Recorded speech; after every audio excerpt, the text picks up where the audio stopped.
Welcome, Mano.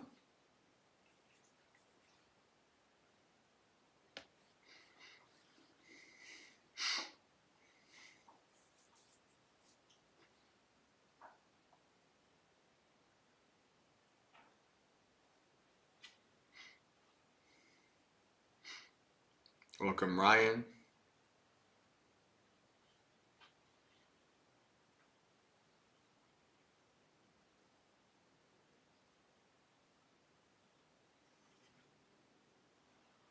Welcome, Maria.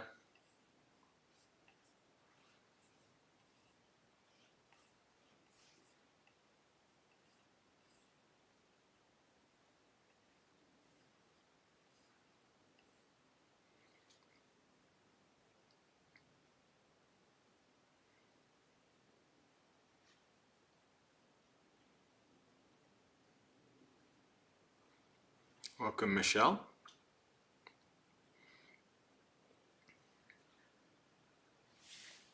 And Dee Dee.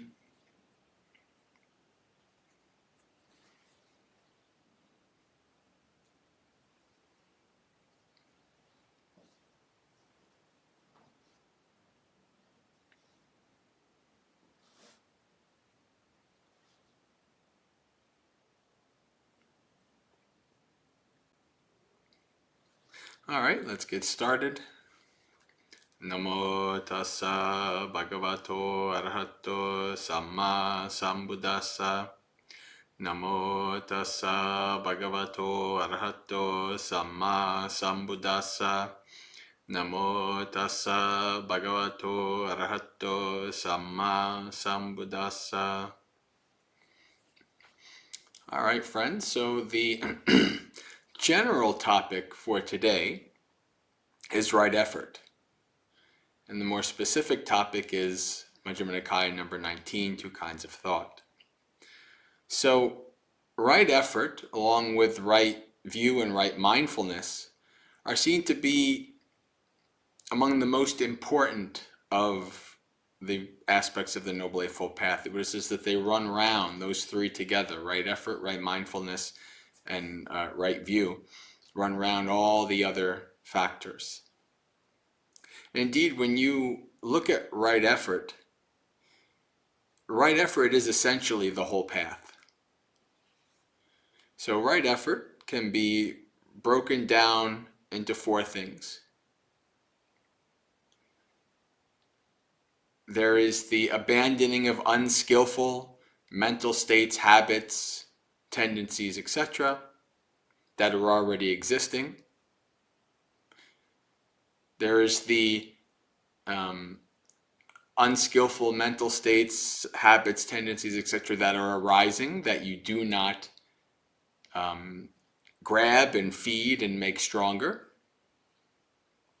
Then there are skillful, beneficial mind states, habits, etc., that already exist in you, and you should maintain them and grow them. And then there are skillful habits, mind states, etc., that are arising. You should grab onto those and develop those. So in short, essentially, right effort, and really the summation of the entire Buddhist path, can be said in one line. Abandon the unskillful and develop the skillful. That is right effort. When we develop the Noble Eightfold Path, that is what we are doing. We are abandoning the unskillful and developing the skillful. If we're trying to practice right speech, we're abandoning the unskillful, developing the skillful. Right action, abandoning the unskillful, developing the skillful. Right livelihood, abandoning the unskillful, developing the skillful. Right view, abandoning wrong view, developing right view.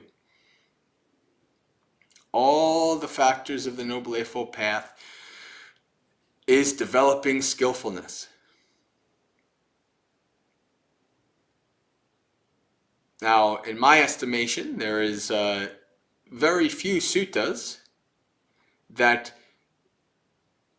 give you a summation of right effort within dealing with the mind, then Majjhima Nikaya number 19, the Dvedhāvitakkasutta, 2 kinds of thought. Actually, this sutta covers both right effort and right intention, or right thought, as we'll see. Oh, welcome, Lydia.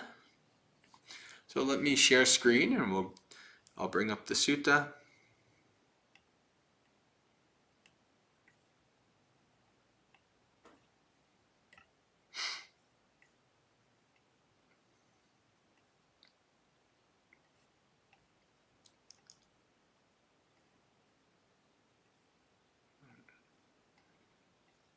All right. This is also one of the few suttas where the Buddha talks about his practice before his awakening. One of the other ones we covered last Friday morning. Was it Friday? When we did fear and dread, when I mentioned that. Don't remember exactly when that was, but this is a similar sutta to that, where the Buddha explains his practice.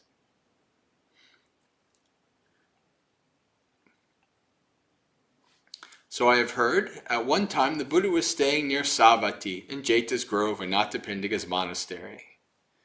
There the Buddha addressed the mendicants. Mendicants, Venerable Sir, they replied. The Buddha said this, Mendicants, before my awakening, when I was still unawakened, but intent on awakening, I thought, why don't I meditate by continually dividing my thoughts into 2 classes? So what are these 2 classes? So I assigned sensual, malicious, and cruel thoughts to 1 class, and I assigned those of renunciation, goodwill, and harmlessness to the 2nd class. So a couple things just right off the bat. Like, I remember when I was a fairly new Buddhist and I read this sutta, and I was so happy because this was the Buddha giving us something that we could do right then and there. Right after I read this sutta, I started dividing my thoughts into 2. It's like, oh, this is a really practical tip. I don't have to, wait till I'm such and such advanced to get to here or that. I can just do this right now. So this is a wonderful practice to do that anybody can do. You can just, from here on in, start dividing your thoughts. And so what we have here is basically thought of Micca Sankappo and thoughts of Samma Sankappo, the second of the Eightfold Path. Wrong intentions, wrong thought, right intentions, right thought. Nekamma Sankappo, this often translated as renunciation, but to people who are reading this in English, when they hear renunciation, they often think of monasticism, but that's not what this is meaning here. This is meaning letting go. A mind that delights in letting go, not clinging. Right? So you are developing thoughts and intentions of letting go. Then Abhyapada Sankappa, which is thoughts of goodwill, not ill will. And Avihimsa Sankappa, which is thoughts of harmlessness, not harming. So you have these 2 basic division of thoughts and intentions arising. And so the first step is to just identify.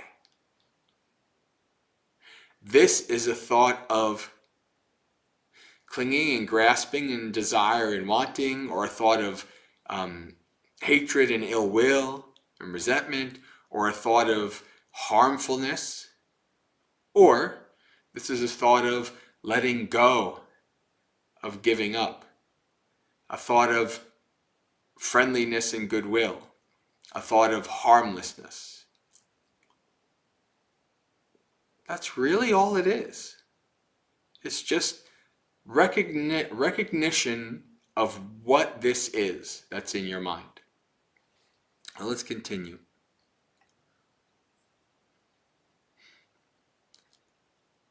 Then, as I meditated, diligent, keen, and resolute, a sensual thought arose. I understood. This sensual thought has arisen in me. It leads to hurting myself, to hurting others, and hurting both. It blocks wisdom. It's on the side of distress, and it doesn't lead to extinguishment. When I reflected that it leads to hurting myself, it went away. When I reflected that it leads to hurting others, it went away. When I reflected that it leads to hurting both, it went away. When I reflected that it blocks wisdom, it's on the side of distress, and doesn't lead to extinguishment, it went away. So I gave up, got rid of, and eliminated any sensual thought that arose. So this is again a reflection. This is an unskillful thought. It will lead to my suffering and the harm of others. It leads away from wisdom and insight. And just that recognition is often enough for the thought to go away. Just recognizing that this is unskillful.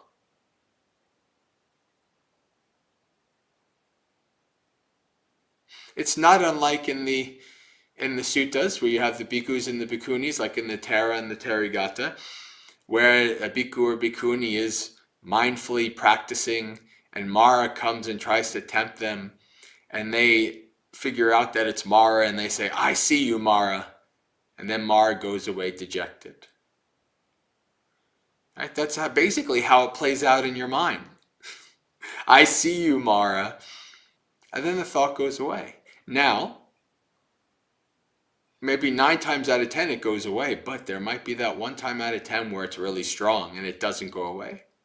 And then the Buddha addresses that thought in Majjhima Nikaya 20, the removal of distracting thoughts. So these two suttas kind of work together as a pair. But it's important to understand that really the first step is to acknowledge and to recognize this is an unskillful thought. It leads to my suffering and the harm of others. And it doesn't lead to any kind of wisdom or benefit.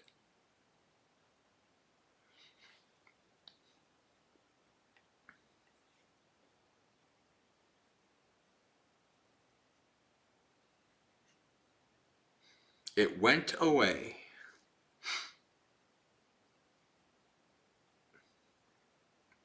And so here we have this like, so I gave up, got rid of, and eliminated any, you hear these words, and this is not an issue of Bhante Sujata's translation. Bhikkhu Bodhi's translation is kind of the same way. These words are very strong, and it kind of gives you this feeling like you're pushing away, and I eliminated it. I willpowered it out of my mind, and that's not what this is talking about. Right? This is talking about a simple acknowledgement and an understanding of what it is, and it going away. Right? I gave up. Didn't give it any energy, didn't give it any nutriment, didn't attach to it. I abandoned it. Just by acknowledging it. And then so it goes, then I meditated, keen, diligent, resolute, a malicious thought, a cruel thought arose in me. I recognize that this has arisen and it leads to hurting myself, others, and both. It blocks wisdom. I reflected that it does this, and then it went away. So I gave up, got rid of, and eliminated any cruel thought that arose. And now here we have a very profound thought. And I remember, growing up, something similar to this being on the, in my classroom, right? Whatever a mendicant frequently thinks about and considers becomes the heart's inclination. The Bhikkhu Bodhi translation is, whatever they consider becomes the inclination of the mind. Right? So this is something to reflect on. Whatever I allow my mind to abide in, that's what the mind becomes. It's like junk in, junk out. Like what what you think you become. That's something to remember. What I allow my mind, how I allow my mind to grow is how it will grow. And until you came to the practice and started doing bhavana, mental cultivation, you just allowed it to develop and grow in unskillfulness.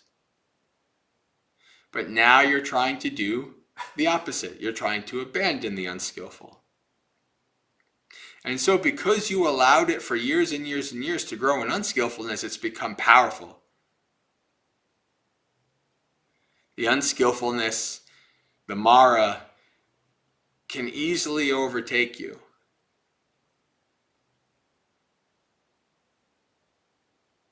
But if you just start to recognize over and over again, this is unskillful, this is harmful, I'm not going to feed this, I'm not going to listen to it, then it starts to become weaker.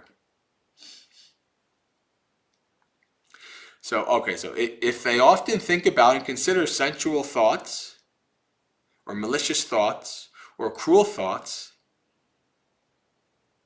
they've given up on the thoughts of renunciation to cultivate sensual thoughts. They've given up on thoughts of goodwill to cultivate ill will. See, look, this is an interesting dynamic here. The Buddha is saying there's no kind of middle ground here. Right? If you have given up cultivating goodwill, well, ill will is going to fester. Ill will is going to grow.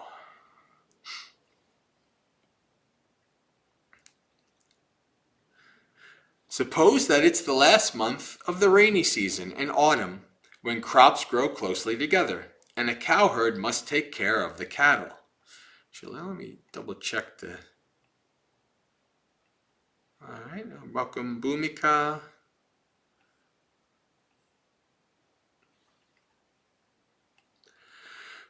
Suppose it's the last month of the rainy season in autumn, when the crops grow closely together, and a cowherd must take care of the cattle. He'd tap and poke them with his staff on this side and that to keep them in check. Why is that? For he sees that if they wander into the crops, he could be executed, imprisoned, fined, or condemned. In the same way, I saw that unskillful qualities have the drawbacks of sordidness and corruption, and that skillful qualities have the benefit and cleansing power of renunciation. Then, as I meditated, diligent, keen, and resolute, a thought of renunciation arose in me. I understood this thought of renunciation has arisen in me. It doesn't lead to hurting myself, hurting others, or hurting both. It nourishes wisdom. It's on the side of freedom from distress, and it leads to extinguishment. If I were to keep thinking and considering this all night, all day, all night and all day, I see no danger that would come of it. Still, thinking and considering for too long would tire my body. And when the body is tired, the mind is stressed. And when the mind is stressed, it's far from immersion, samadhi. So I still settled and unified and immersed my mind internally. Why is that? So that my mind would not be stressed. Then as I meditated, diligent, keen, and resolute, a thought of goodwill arose, a thought of harmlessness arose. I understood this thought of harmlessness, goodwill, has arisen in me. It doesn't lead to hurting myself, hurting others, or hurting both. It nourishes wisdom. It's on the side of freedom from distress, and it leads to extinguishment.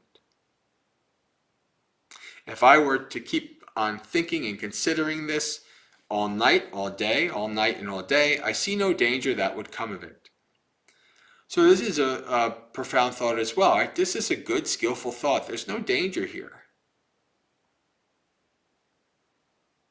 And we're going to see by the simile how the cowherd's job changes depending on the season. But when it's skillful, good thought, you don't have to micromanage it. You don't have to control it. There's no danger. Still, thinking and considering for too long would tire my body. And when the body is tired, the mind is stressed. And when the mind is stressed, it's far from immersion. So I stilled, settled, unified, and immersed my mind internally. Why is that? So that my mind would not be stressed. Whatever a mendicant frequently thinks about and considers becomes the heart's inclination.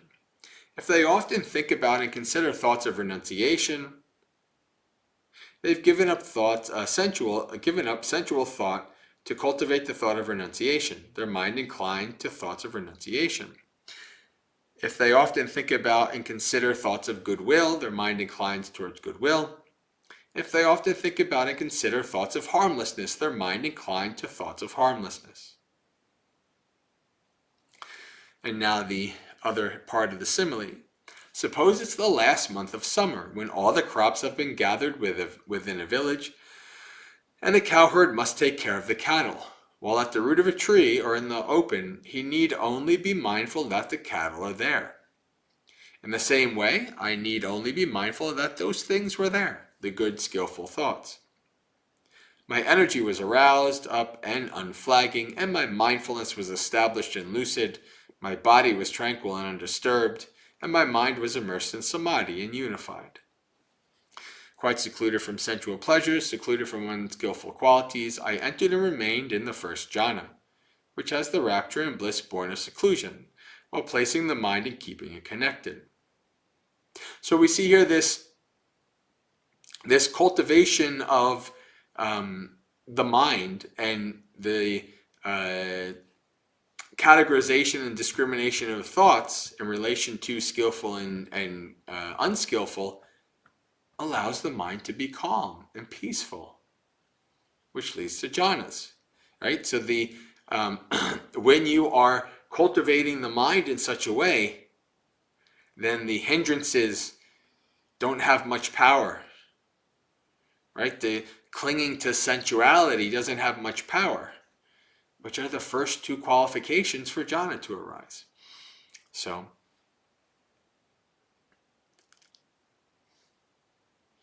as the placing of the mind and keeping it connected were stilled, I entered and remained in the second jhana, which has the rapture and bliss born of immersion, with internal clarity and mind at one, without placing the mind and keeping it connected.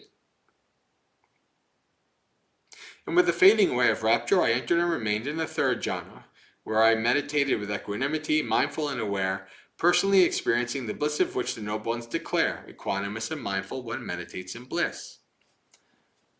With the giving up of pleasure and pain and the ending of former happiness and sadness, I entered and remained in the fourth jhana, without pleasure and pain, with pure equanimity and mindfulness.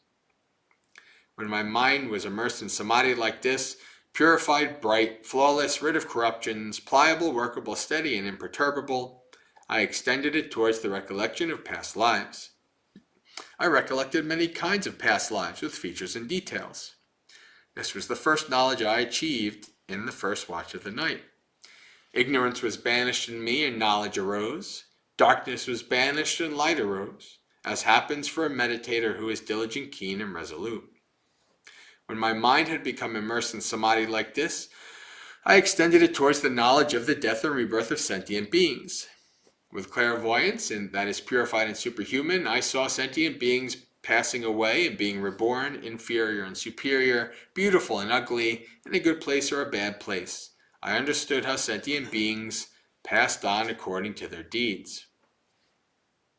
This was the second knowledge, which I achieved in the middle watch of the night. Ignorance was banished and knowledge arose. Darkness was banished and light arose, as happens for a meditator who is diligent, keen, and resolute. When my mind had become immersed in samadhi like this, I extended it towards the knowledge of the ending of defilements. I truly understood this is suffering, this is the origin of suffering, this is the cessation of suffering, and this is the practice that leads to the cessation of suffering. Wow. And it all started from categorizing the mind.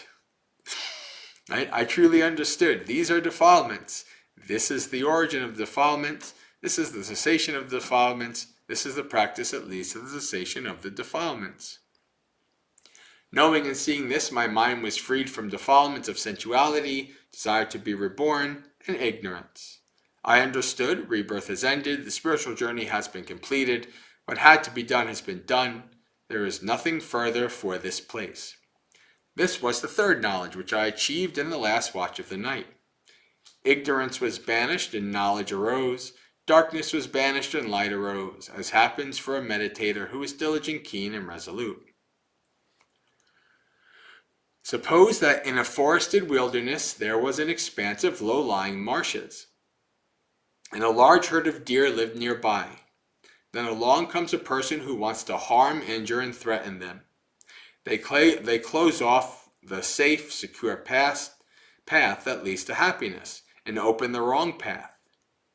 There they plant domesticated male and female deer decoys, so that, in due course, that herd of deer would fall to ruin and disaster.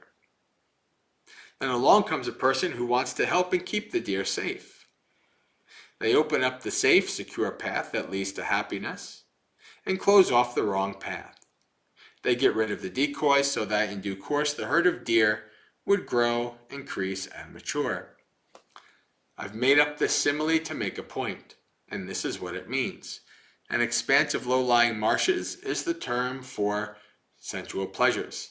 A swamp is a pretty good description of sensual pleasures. A large herd of deer is the term for sentient beings. That's us. A person who wants to harm, injure, and threaten them is the term for Mara, the wicked. And this is actually, there's a whole sutta in the Majjhima Nikaya called Nivappa Sutta, Bait, where the Buddha expands on this simile. The wrong path is the term for the wrong eightfold path. Did you know there's such a thing as a Miccha eightfold path? A wrong eightfold path? Yeah, there is. Wrong view, wrong thought, wrong speech, wrong action, wrong livelihood, wrong effort, wrong mindfulness, and wrong immersion. As in another sutta, the Buddha says that he never approves of laziness, except for one exception.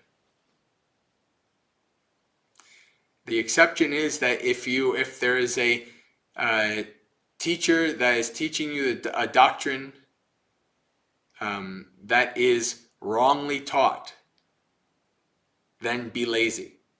So if your teacher is teaching you wrong speech, wrong action, wrong livelihood, wrong effort, etc., then you be lazy in that practice. So the Buddha is basically saying the only laziness he approves of is in doing bad deeds. Be lazy in doing bad deeds and be energetic in doing good deeds. Domesticated male deer is the term for greed and relishing. A domesticated female deer is a term for ignorance. A person who wants to help keep the herd of deer safe is a term for the realized one, the perfected one, the fully awakened Buddha. The safe and secure path that leads to happiness is a term for the Noble Eightfold Path. That is, right view, right thought, right speech, right action, right livelihood, right effort, right mindfulness, and right immersion. So mendicants, I have opened up the safe, secure path to happiness and closed off the wrong path. And I have got rid of the male and female decoys. Out of sympathy, I've done what a teacher should do who wants what is best for their disciples. Here are these roots of trees, and here are these empty huts. Practice jhana, mendicants. Don't be negligent. Don't regret it later. This is my instruction to you. This is what the Buddha said. Satisfied, the mendicants approved of what the Buddha said.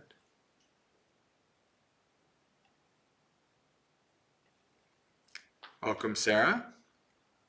Welcome, Brian.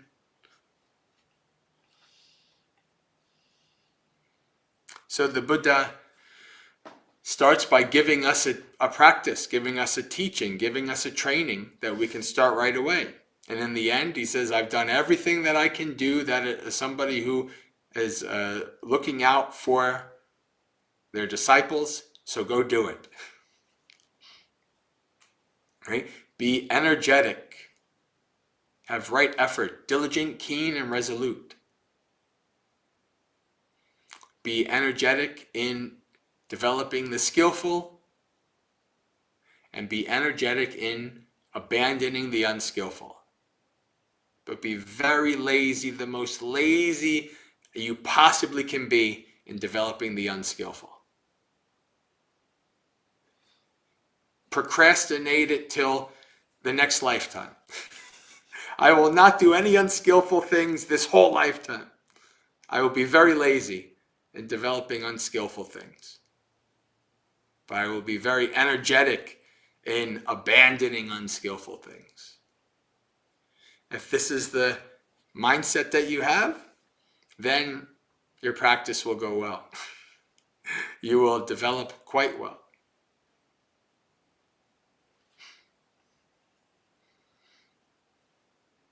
All right. So we have some time, and there's no questions or anything in the chat. You can put questions if you like. I think maybe we can go over to Majjhima Nikaya number 20. I don't think we'll read the whole sutta, but we can at least go through some of the stages. Bhante Sujato has translated as "how to stop thinking." I don't know if I per se like that translation, but it's good enough. It's how to stop thinking unskillful thoughts. Right? All right. So like I said, if you have any questions, feel free to put them in the chat. I will keep checking the chat. We'll go through this sutta here. Remember, this sutta is a companion sutta to the last one. It is for when you see those unskillful thoughts and you recognize them and they're really determined to stick around. Right? They're not just going away dejected like Mara. So, at one time the Buddha was staying near Savatthi in Jeta's Grove in Dhamma Monastery. There the Buddha addressed the mendicants. Mendicants, Venerable Sir, they replied. The Buddha said this: Mendicants, a mendicant committed to the higher mind should focus on 5 subjects from time to time. What 5? So this is basically the Buddha saying that committed to the higher mind, these are 5 things you should do and focus on. So, take a mendicant who is focusing on some subject that gives rise to bad, unskillful thoughts connected with desire, hatred, and delusion. That mendicant should focus on some other subject connected with the skillful. And so this is kind of like, in some way, this is kind of like Majjhima Nikaya number 19 that we just went over, but it's like a substitution. So it's like you recognize that you've been lost in unskillful daydreaming and infatuation, and you want to replace that. So you say, oh, I've been unskillful. Let me focus on skillfulness. And so with each one of these 5, the Buddha gives a simile to help you kind of understand basically how this is done. As they do so, those bad thoughts are given up and come to an end. Their mind becomes stilled internally, it settles, unifies, and becomes immersed in samadhi. Right? So this was like a blockage. Right? It didn't go away, and now it did. Now here's the simile. It's like a deft mason or their apprentice would knock out or extract a large peg with a finer peg. So this is something that, if you've seen maybe on, TV, or you've been around construction or whatever, you can see that, there's a peg or there's something in the wood, and the person puts another peg and they just go poop, and the old one comes out and the new one replaces it. So this is the simile that the Buddha is giving for this method. Right? Knock out the unskillful thoughts and kind of mind frame with the skillful one. In the same way, a mendicant should focus on some other basis of meditation connected with the skillful.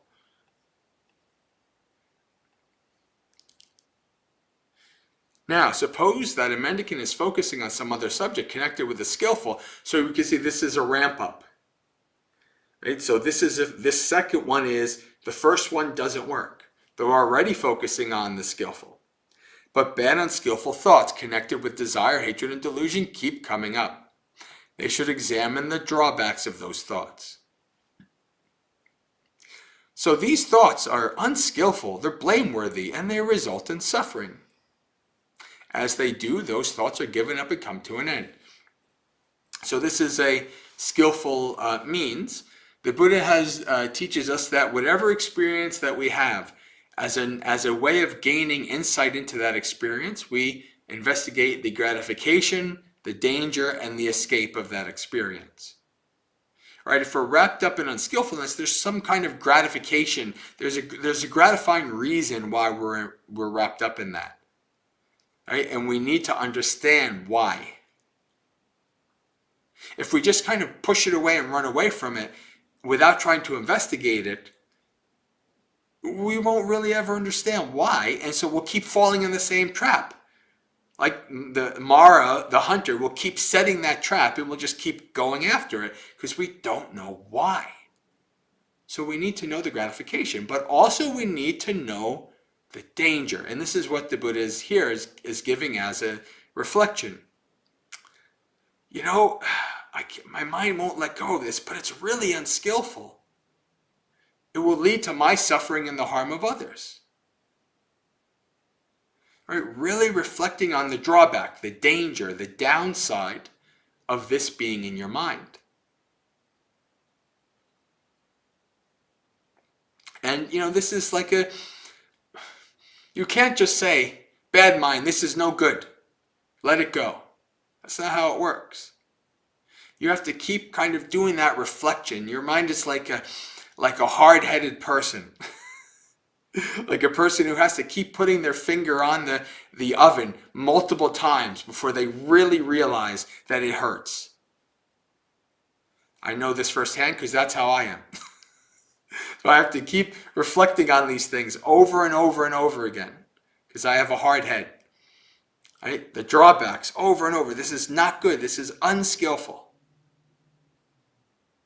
This is just leading to your suffering. Why are you so thick-headed? Right? So you keep doing that reflection, and that helps you to, this is ridiculous. Why am I doing this? It helps you to let it go. As they do, those bad thoughts are given up and come to an end. Their mind becomes stilled internally, it settles, unifies, becomes immersed in samadhi. Now we have a simile. Suppose there was a woman or a man who was young, youthful, and fond of adornments. If the carcass of a snake or a dog or a human were hung around their neck, they'd be horrified, repelled, and disgusted. So this is a young person who is fond of adornments, like necklaces and shawls or whatever, all kinds of stuff around. So the Buddha's like, well, if you put a dead dog or a dead snake or whatever around them, they wouldn't be too fond of that one, would they? Right? They would be horrified, repelled, and disgusted. In the same way, one should examine the drawbacks of those thoughts. So what the Buddha is saying here, you should kind of feel like a disgust that these unskillful thoughts are in your mind. This is why some of you who've been around me enough, you've heard me say that I have an aversion to an averse mind. Like a mind, if my mind is full of like hatred and all these things, it's really heavy. It's really miserable. I have an aversion. It's like I have that, like the dead snake or the dog wrapped around me. It's like, I don't like my mind like this. All right, that's what the Buddha is talking about here.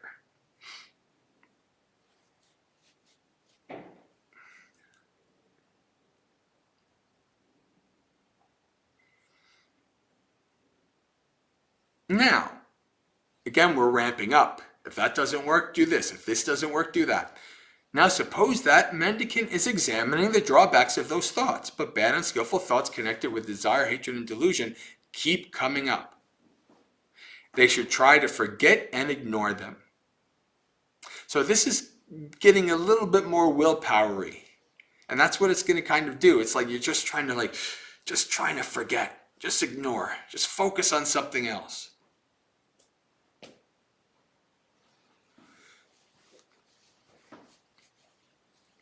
This is like if I'm in meditation and I have like really unskillful thoughts coming up and I'm trying to just like focus, on something else or just, go back to the breath or whatever. Sometimes if it's really, really strong, I just have to open my eyes.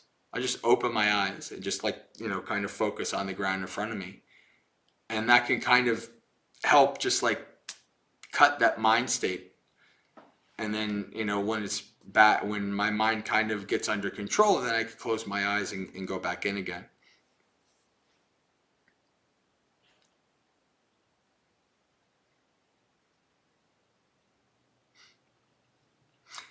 They should try to forget and ignore them. As they do, those bad thoughts are given up and come to an end. Their mind becomes stilled internally, it settles, unifies, and becomes immersed in samadhi. Suppose there was a person with clear eyes, and some undesirable sights came into range of their vision. They'd close their eyes and look away. In the same way, a mendicant, those bad thoughts are given up and come to an end.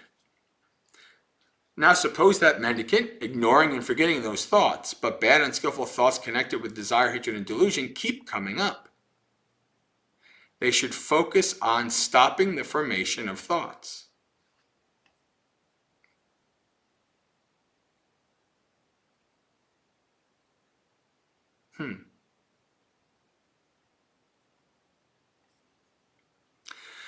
As they do so, those bad thoughts are given up and come to an end. Their mind becomes stilled internally, it settles, unifies, and becomes immersed in samadhi. Suppose there was a person walking quickly. They'd think, why am I walking so quickly? Why don't I slow down? So they slow down. So we see if the stopping the formation of thoughts, we're ramping it down. Okay, so this is what this simile is kind of giving us an example of what we're supposed to be doing. So they'd slow down. Then they'd think, why am I walking slowly? Why don't I stand still? So they'd stand still. Then they'd think, why am I standing still? Why don't I sit down? So they'd sit down.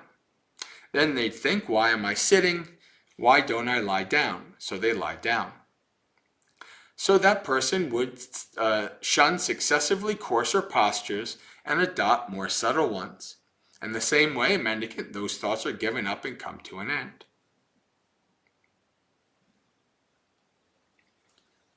Now, we have the last one.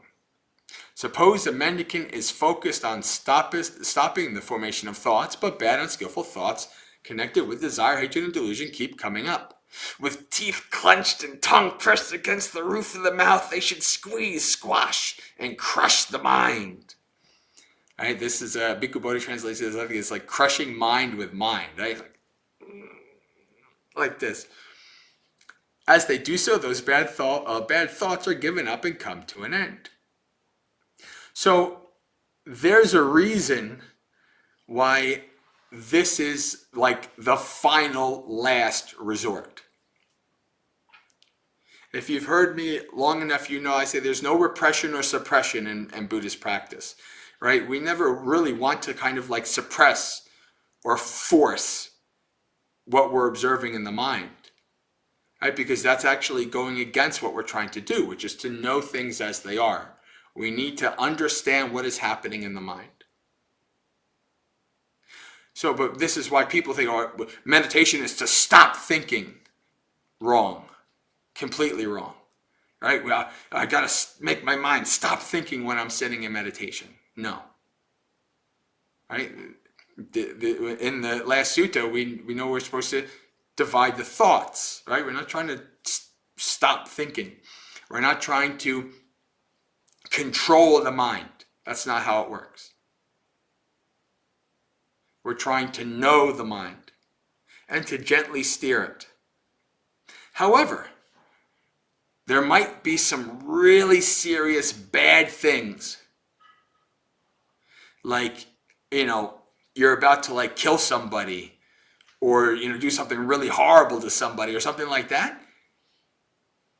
You want to stop that, right? So that's when you like really crush mind with mind, and you pull out all the stops so that you don't do anything really, really bad.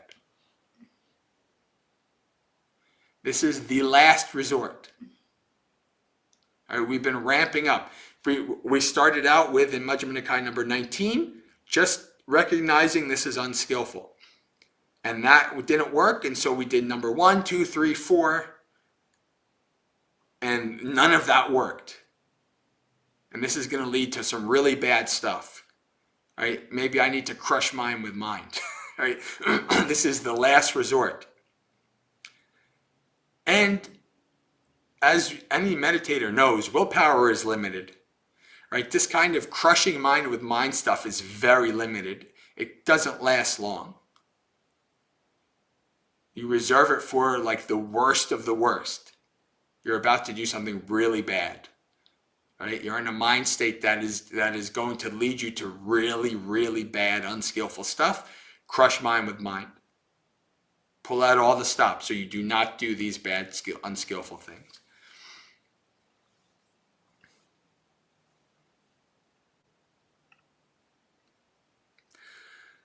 And as they do so, those bad thoughts are given up and come to an end. Their mind becomes stilled internally. It settles, unifies, and becomes immersed in samadhi. It's like a strong man who grabs a weaker man by the head or throat or shoulder and squeezes, squashes, and crushes them. In the same way, a mendicant with teeth clenched and tongue pressed against the roof of the mouth should squeeze, squash, and crush mind with mind. As they do so, those bad thoughts are given up and come to an end.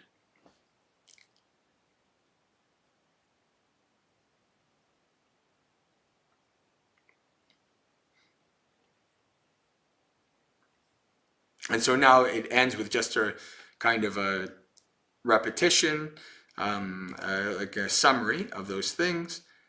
Now take a mendicant who is subject they focus on some other object, they examine the drawbacks, they forget and ignore, they focus on stopping the formation of thoughts, and they crush mind with mind. This is called a mendicant who is a master of the ways of thought. They will think what they want to think, and they won't think what they don't want to think. They've cut off craving, cast off the fetters, and by rightly comprehended conceit, have made an end of suffering. That's what the Buddha said. Satisfied, the mendicants approved of what the Buddha said.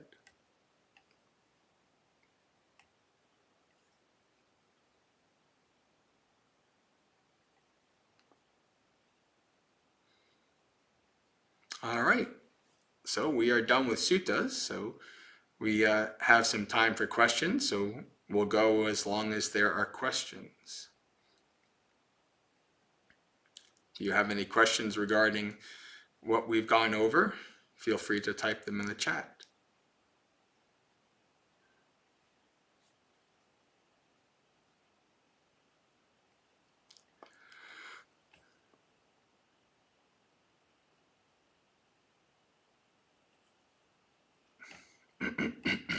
So this is an interesting question here. Does that come up? Maybe it doesn't.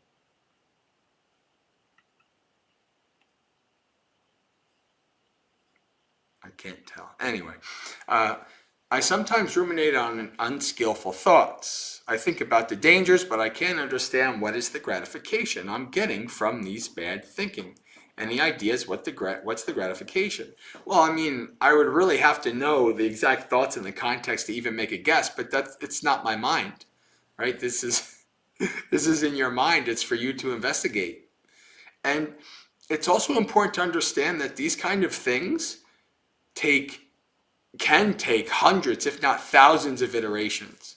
Like you investigating that thought like 1,000 times over years and years and years, right? To start really understanding it in a deep way. You have to, it's a continual process. Because each time that experience arises, you're trying to learn from it. You're not going to get a full picture. Maybe you get 1%. And next time it comes back, you get another 1%. And next time it comes back, you get another 1%. Right? Actually, 1% is pretty good. You're probably already getting less than 1%. It depends on how strong.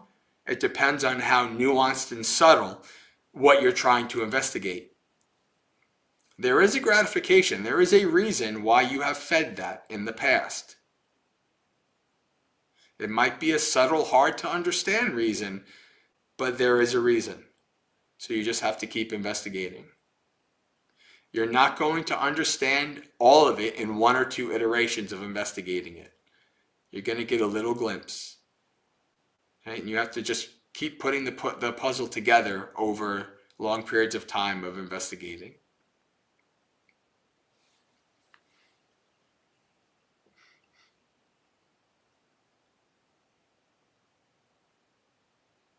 Focusing on stopping the thought. How do we do that? Oh, just like the simile is, you try to sort of ramp it down. Right? You try to. I mean, it's hard to kind of do it without an example, but it's like your mind is racing a mile a minute, and you're like slowly trying to slow that down. Maybe changing the thoughts, trying to focus on something else. But what you're trying to do is maybe not even, because remember, you're trying to stop the formation of thoughts. You're trying to kind of stop the thinking process. So you're doing what you can to slowly ramp it down. Maybe instead of the mind is going 100 miles per minute, 90, 80, 70, etc.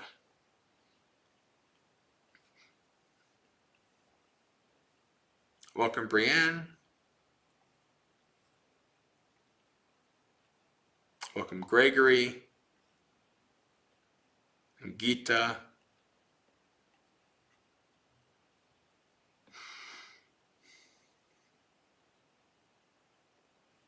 Is there a more subtle approach to stopping the formation of thoughts? I don't know. Nothing comes to mind. It's a bit more of a complicated one than some of the others. The others are kind of like, you're doing one thing. You're replacing or forgetting or whatever. This one is, multiple steps that are not really kind of detailed out. Just the idea is that you're moving your mind from, speedy activity to silence.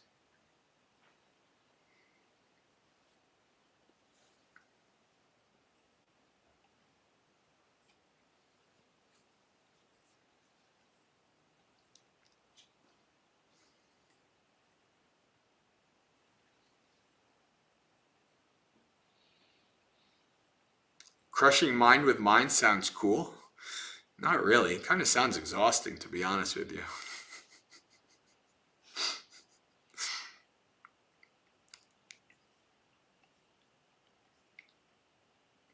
Can you really stop all thought? You're not trying to stop all thought. You're trying to stop unskillful thought.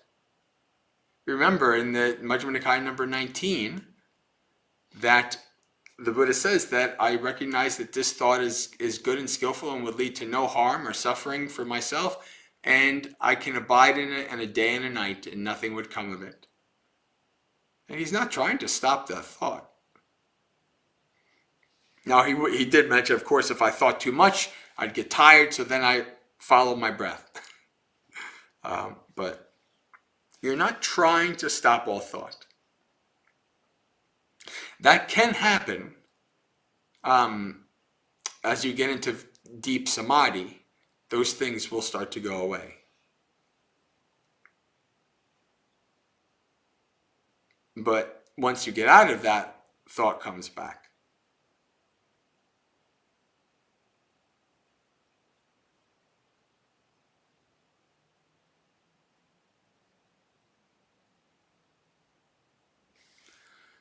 Brianne asks, is one way to recognize when the thought is unskillful, try to take it back and more be aware of the thought that do not serve you.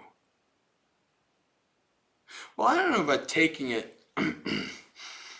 If it's an unskillful thought, ideally what you want to do is completely ignore it. Like, you don't give it any energy, don't feed it, recognize this is unskillful, drop it. It might still be in your mind, but if you do not attach to it or focus on it or whatever, it'll just go away. If you're not like, if you are like, say, following the breath and you're completely immersed on the breath, that it's nothing that can happen otherwise takes you away from the breath. You're just chilling on the breath. All kinds of thoughts just arise in your mind, just like a stream going through your mind. And you just watch them, oh, they arise, they're there, and then they're gone. And then more arise, and then they're there, and they're gone. And then more arise. So like stuff arising in your mind, that's just going to arise. If you don't grasp it, attach to it, focus on it, then you don't feed it, and it becomes weaker.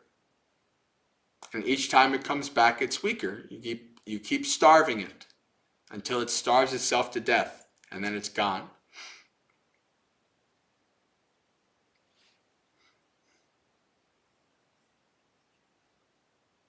Again, you probably need to starve it thousands of times over many years. This is not like, I'm going to starve this one time and it's never coming back. No. It has lots of momentum, not only through probably decades of this life, but who knows, past lives. Right? It has lots of energy, lots of momentum. You can't just stand in front of a moving train and stop it, unless you're like Superman in the movies. But other than Superman, the average person is not going to stand in front of a moving train and stop it. You are not going to just stand in front of your thoughts and stop them, especially as a new meditator. They will run you over. So you have to understand that. You have to acknowledge that, and you have to work with that. And the more you understand that, the more you know how to deal with it.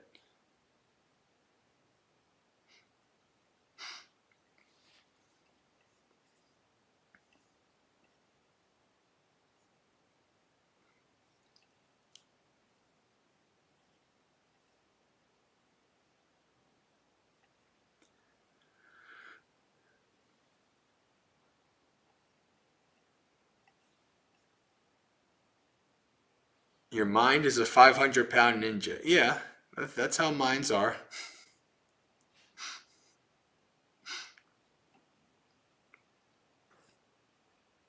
When you see in the sutta, actually in the last sutta at the end, right?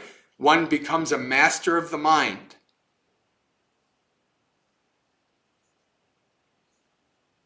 Only not until the very last one is there any kind of force or control. Until then, it's recognizing, abandoning,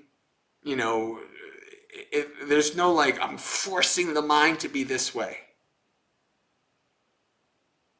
Ramping down, it's using skillful means to guide the mind.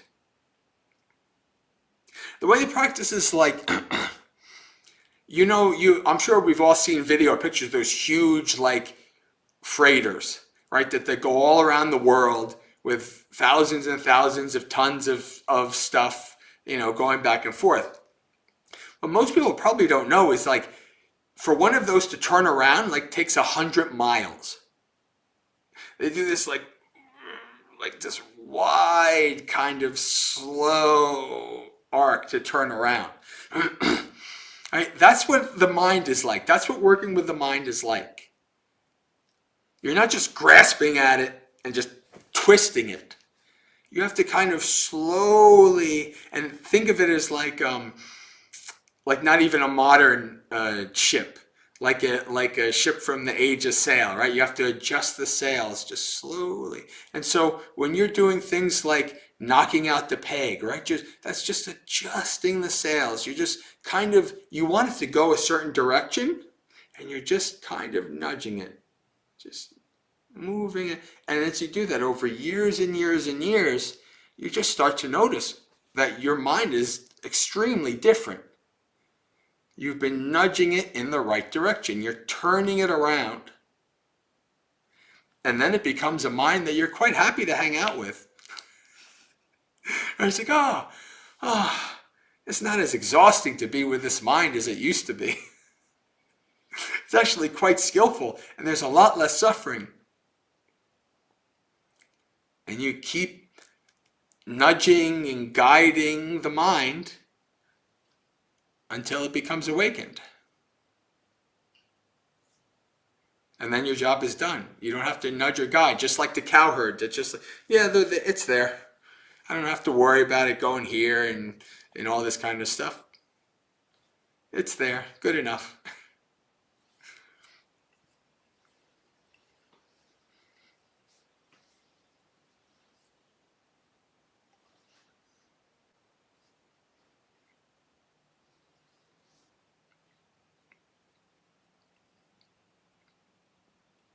All right, I'll give it another minute or so to see if any more questions come up.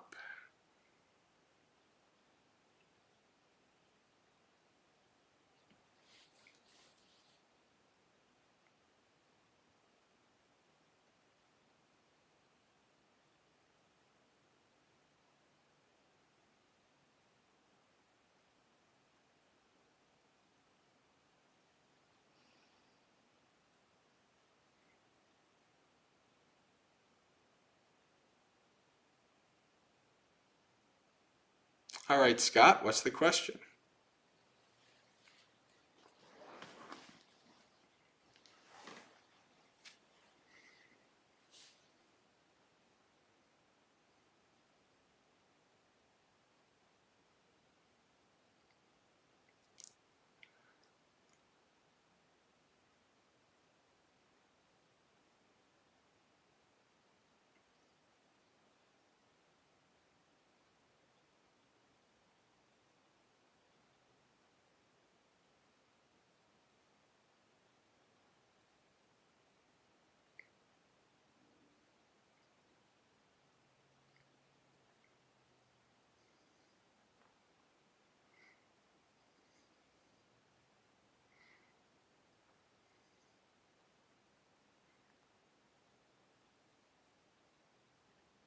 Is that the question? Oh. Any practical real-life examples of detaching from others' perspectives?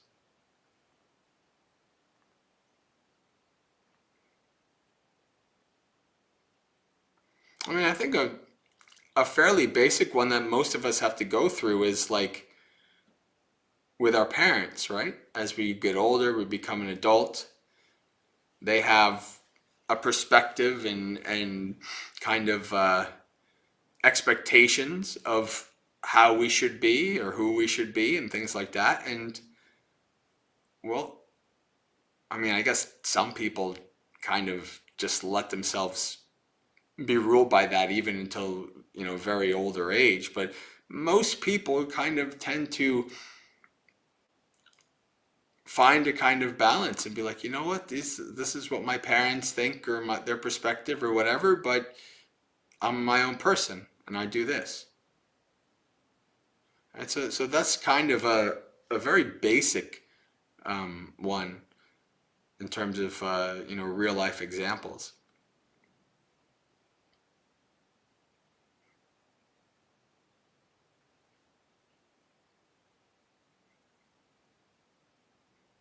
Things become really easy when you realize how diluted and untrustworthy your perception is. And then you realize that that's the same for everybody else.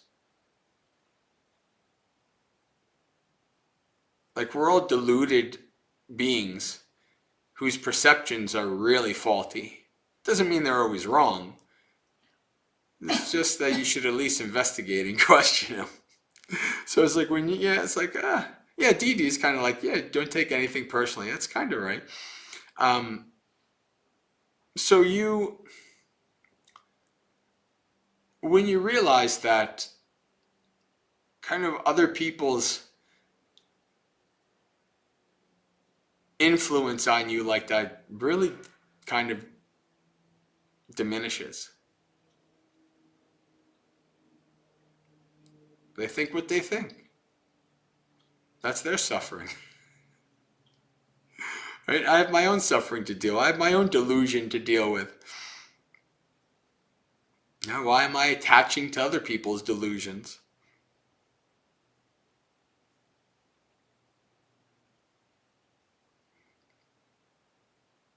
Well, there is such a thing as being respectful and yet firm. I kind of developed that skill in my career in child protective services. Like I was always respectful to people. But when I needed to be, I was an immovable mountain too. Those are not mutually exclusive. There's this kind of like feeling like, oh, we just gotta be nice and this, all this kind of feeling, and that kind of leads to enabling and being walked all over and things like that. And that's not really skillful. That's not really good. You can be very kind and very skillful, and also an immovable mountain when you need to be. Both can be done at the same exact time. I'm not saying it's easy. It is something that one needs to develop. But being a kind of wishy-washy, don't want to hurt anybody, or I don't care about anything, I'm a rock. Like both of those extremes are actually really not all that useful or skillful.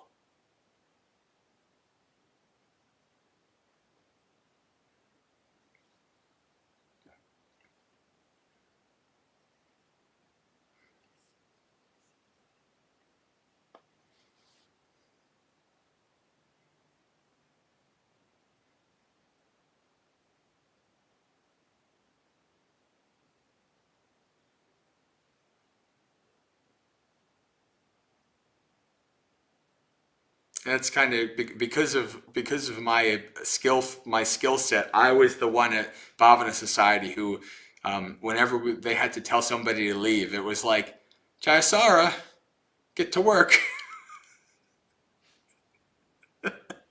So I was the one who had to break the news to sometimes like mentally ill people and all kinds of stuff.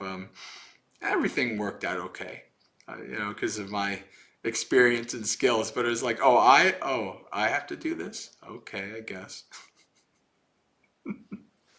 Because I had the ability to do that. Right? That's a valuable skill. To be able to handle a situation in a firm way without escalating it.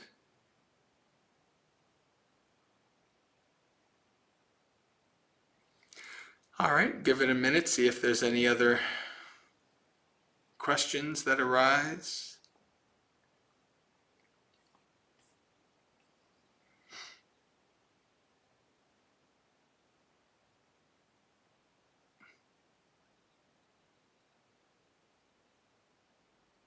Years of work. This whole practice is years of work. There's no quick fix. There's no shortcut. There's no, easy technique or anything like that. That anybody who sells you that stuff has no idea what they're doing, or has no idea what they're talking about, I should say, or they're lying to you.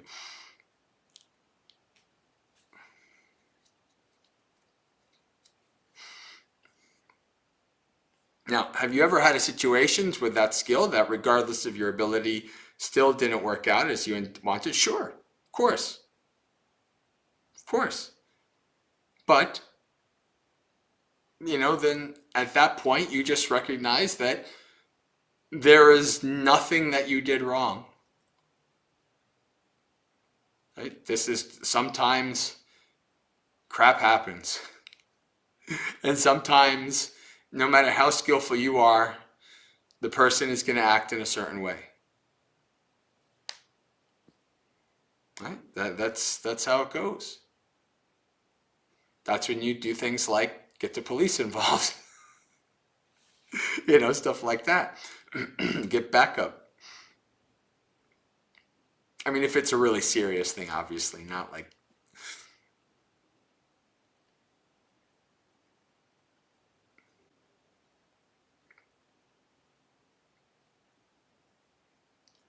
Any resolutions that led to a person being able to stay. By the time I was called to tell them that they needed to go, there was already lots of chances and resolutions. Or it was really serious, like a mental health break or something like that, where it's like there were a danger to other people. Usually leaving was a very last resort.